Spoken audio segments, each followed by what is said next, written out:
Madame, Monsieur, bonsoir. Ravi de vous retrouver pour votre journal. Voici les principaux titres que nous allons développer ce soir. Météo France l'avait prédit, de fortes précipitations s'abattent sur la société. Les rivières ont gonflé, des enrochements ont été emportés sur la côte est et de nombreuses pannes de courant ont été relevées, mais pas de dégâts majeurs. Quelle est la place de la Polynésie dans l'action diplomatique française et comment peut-elle peser au sein des organisations régionales pour faire entendre sa voix? Nous en parlerons avec Véronique Roger-Lacon, ambassadrice de France pour le Pacifique. Elle est notre invitée ce soir.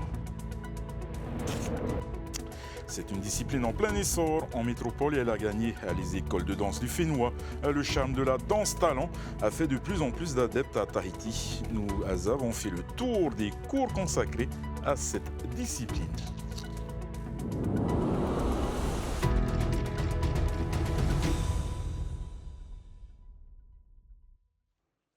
Vigilance orange pour de fortes pluies sur la société. La zone de Papeete a notamment connu aujourd'hui des épisodes pluvieux intenses. Et la houle a commencé à faire des dégâts dans certains quartiers, en particulier à Papeete. Une dizaine de maisons seraient concernées. Le reportage. Pas de répit pour les habitants de la côte nord-nord-est de l'île de Tahiti. Au-delà des fortes pluies, c'est la houle de plus de 4 mètres qui a fait des dégâts. À Papeete notamment, au PK17, les enrochements qui protégeaient une dizaine de familles ont cédé, laissant place à des crevasses. Désormais vulnérables face à la fureur de l'océan, plusieurs maisons sont susceptibles de s'effondrer. Le gouvernement terminé est passé. Le maire leur a proposé de passer ici chez mes grands-parents. La réponse, ils ne peuvent pas passer parce que c'est privé. Bon. Nous, on ne peut pas aller loin, on n'a pas d'autre endroit pour construire la maison de ma tante et c'est décevant. Même le maire aussi, c'est décevant pour nous parce que franchement, on ne sait plus quoi faire. Moi-même aujourd'hui, j'ai pitié de ma tante qui habite dans cette maison, ça fait plus de 50 ans qu'elle est avec mes grands-parents ici et nous aussi. On ne sait même pas quoi faire avec cette mer. Peut-être d'ici ce soir ou demain, la maison va être emportée parce que là, c'est vraiment fort. Et si le littoral subit les affronts de la houle, le danger vient aussi des vallées où les rivières ne cessent de gonfler. Les habitants se sentent piégés. Si le territoire ne fait rien, si le gouvernement actuel, avec notre président Mouetai, ne fait rien, nous risquons de perdre encore des mètres et des mètres du territoire. Aujourd'hui, on constate qu'on a perdu des cocotiers. On a la maison de ma voisine qui va bientôt perdre aussi sa maison. Moi, ma frangine, elle va perdre sa maison. Moi, bientôt aussi. Si on ne fait rien, je pense qu'il va falloir qu'on trouve un nouveau logement. C'est ça que vous voulez? À cela s'ajoute la puissance du vent. La chute d'arbres et de branches sur des câbles haute tension en fait de sérieux dégâts. Et puis sur la route et le long des cours d'eau, la vigilance est de rigueur car les rivières ont gonflé. Certaines servitudes dans la zone urbaine se sont transformées en torrents de boue et les pannes de courant se sont multipliées au fil de la journée. Thomas Chabrol. Une route aux allures de rivière, au PK16 à Punaoya, les automobilistes ont redoublé de vigilance. La pluie en continu gorge les cours d'eau. Les ruissellements ont envahi les servitudes par endroits jusque sur la chaussée. Météo France a placé l'archipel de la Société en vigilance orange pour vent violent et forte pluie.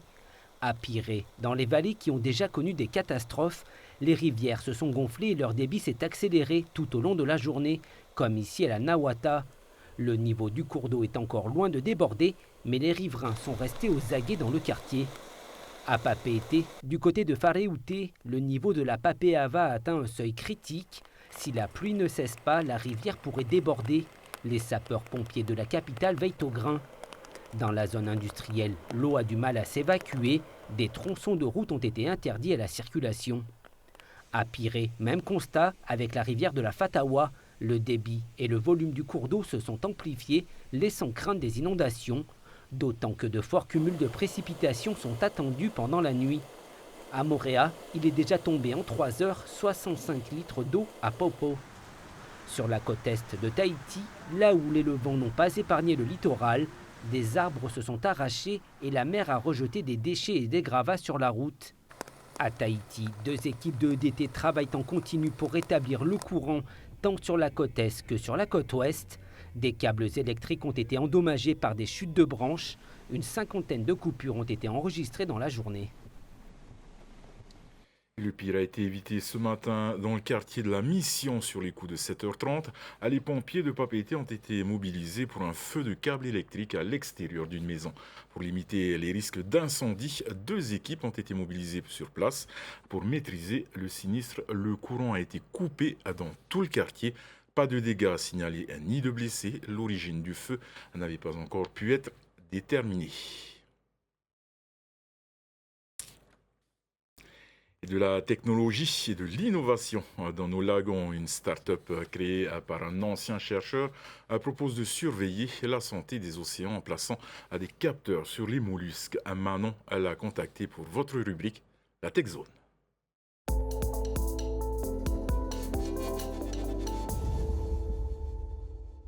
Bonsoir Davidson et bonsoir à tous. Ils étaient présents au grand rendez-vous de la tech, le CES, en janvier du côté de Las Vegas. La start-up Molluscan Eye permet de surveiller la qualité des eaux via le comportement des mollusques, les huîtres ou encore les moules, à distance et ce en continu. Leurs installations sont présentes dans plusieurs pays, y compris en Polynésie, plus précisément dans l'archipel des Tuamotu, sur les atolls de Takarua et Takapoto, où elles ont été installées sur des huîtres perlières. On travaille sur des groupes de 16 par appareil. S'il y a une huître qui va pas bien, malheureusement c'est son problème, quoi. On espère tous qu'elle va aller mieux, mais voilà.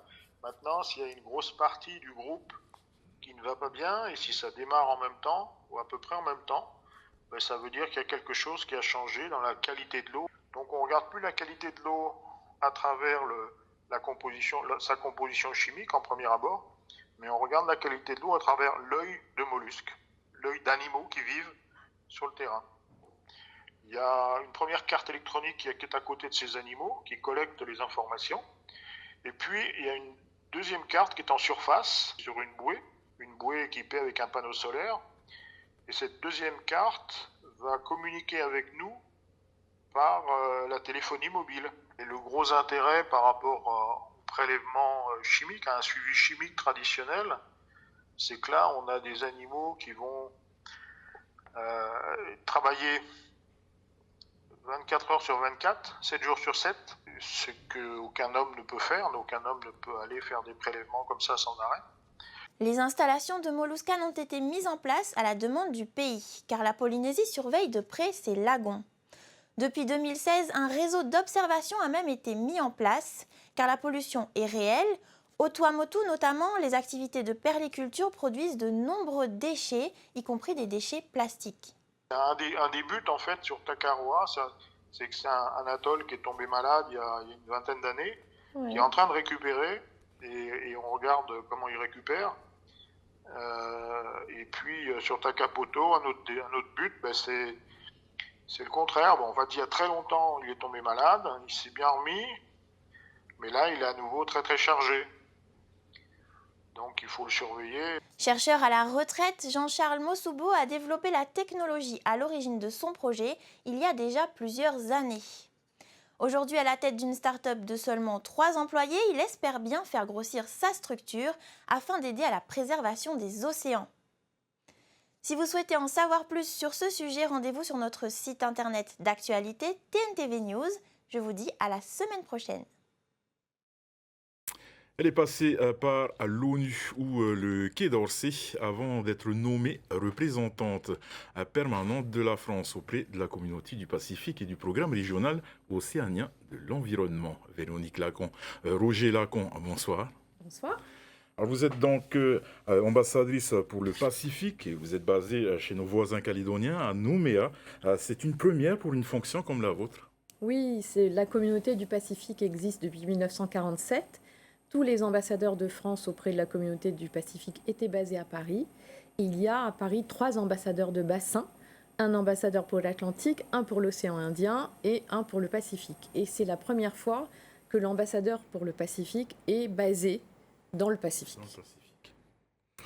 Et votre présence dans la région traduit-elle une volonté d'impliquer davantage les collectivités du Pacifique dans l'action diplomatique française? Exactement, c'est absolument le but. On s'est rendu compte que de Paris à 25 heures de voyage, c'était au fond plus compliqué, malgré tous les moyens technologiques à notre disposition, de coordonner les positions entre les 3 territoires français et l'État, qui sont membres de ces organismes régionaux, la Communauté du Pacifique, le programme régional océanien pour l'environnement, l'agence du Forum des îles du Pacifique pour les pêches, le Forum des îles du Pacifique. Dans la plupart des organisations, nous sommes tous les 4 membres.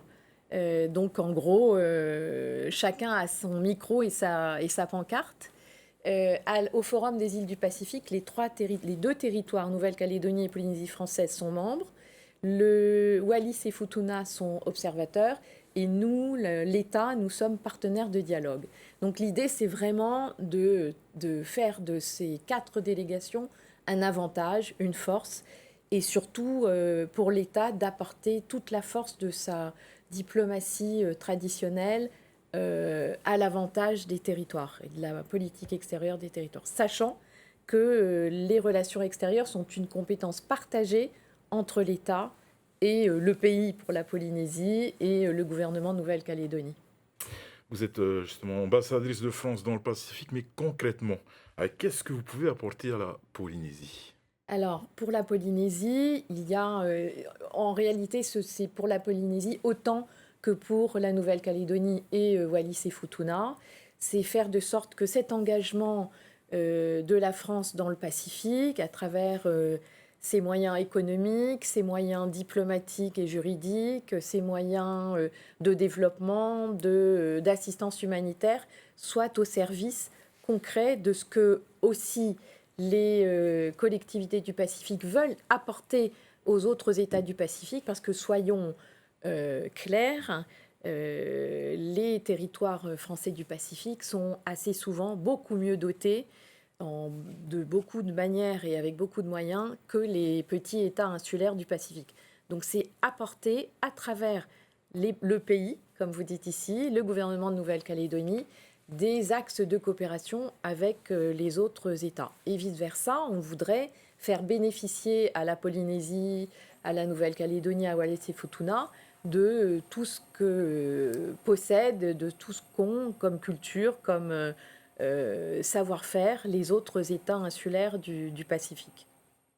Moïse Broderson a annoncé son intention d'ouvrir 3 représentations de la Polynésie dans la zone Pacifique. Allez-vous soutenir ce projet? Oui, absolument. Le schéma existe déjà avec la Nouvelle-Calédonie. Le gouvernement de Nouvelle-Calédonie a des délégués dans toutes nos ambassades de France dans le Pacifique. Un délégué de Nouvelle-Calédonie qui a accès au réseau diplomatique, qui participe aux réunions de service dans les ambassades. Et donc ce que nous proposons au gouvernement de Moïse Broderson, à sa diplomatie, c'est d'avoir un délégué de la Polynésie française dans nos ambassades aussi. Je crois que Moïse Broderson a annoncé des délégations au Canada, parce qu'il y a, semble-t-il, beaucoup d'étudiants polynésiens au Canada, en Nouvelle-Calédonie et aux Fidji. Donc nous avons proposé que ces délégués soient hébergés dans nos ambassades.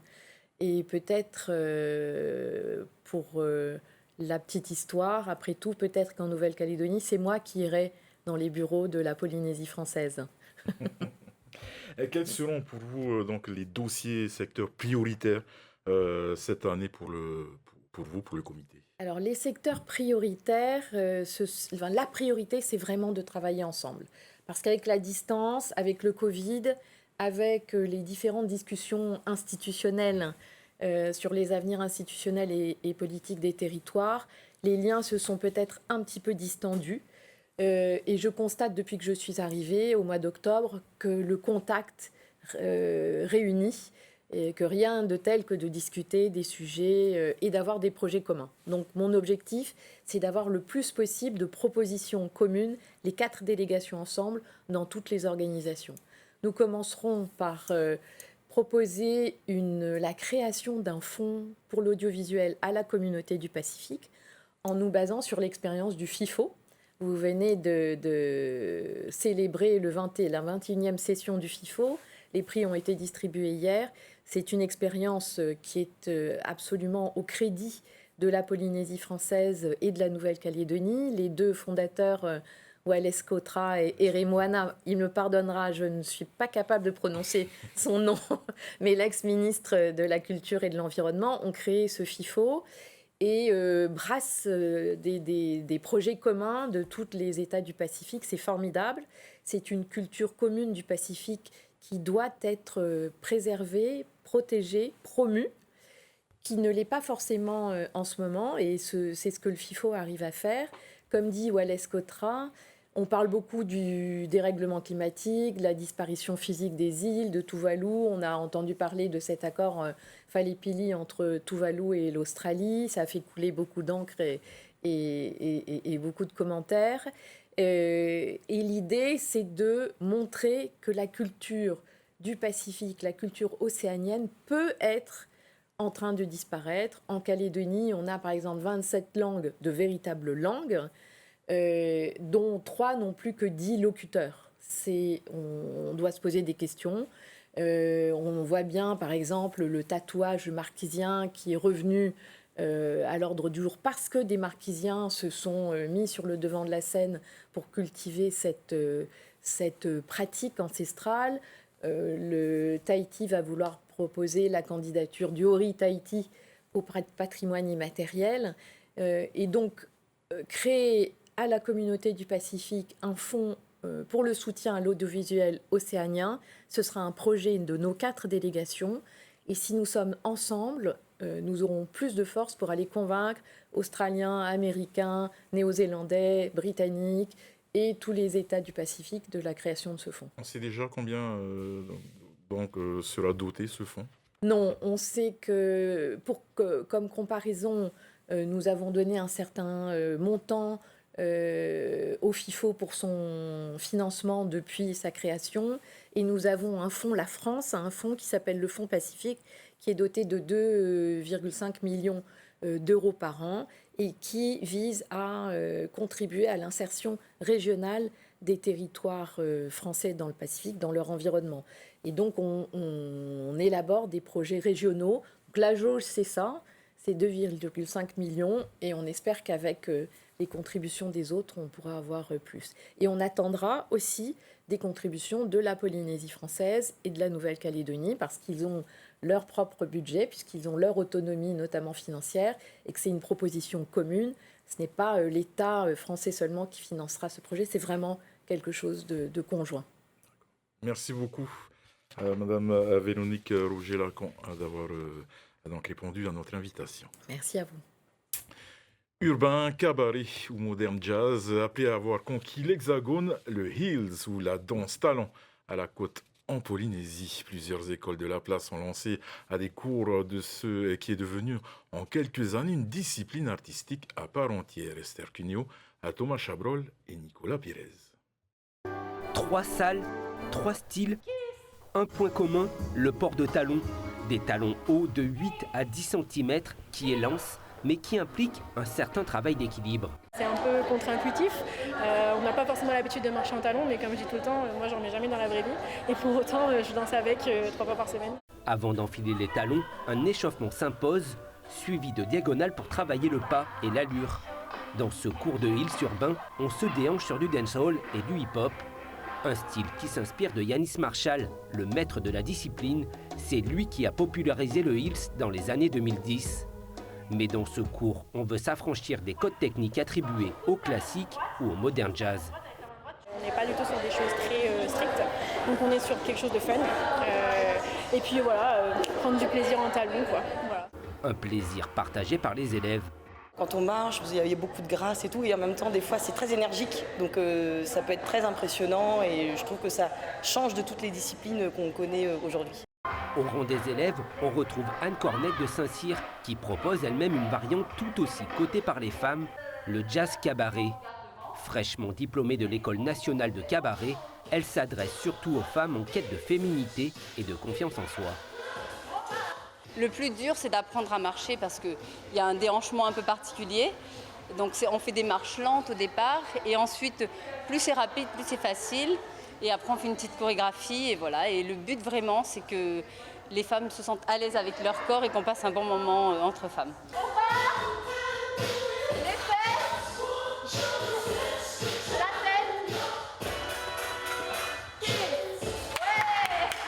Se réapproprier son corps, c'est aussi le but du jazz talon. Plus codifié, plus technique, le cours d'Éric Goalard s'inspire du musical cabaret avec un volet de développement personnel, une formule qui séduit. Comme tu peux voir ici, j'ai énormément de filles qui débutent la danse parce que en fait, l'aspect justement de reprendre confiance en elles, de se challenger, d'accepter leur image aussi face au miroir après plusieurs années ou des grossesses pour les adultes d'un certain âge ou des adolescentes qui aimeraient se challenger. On en a aussi, mais des grandes ados.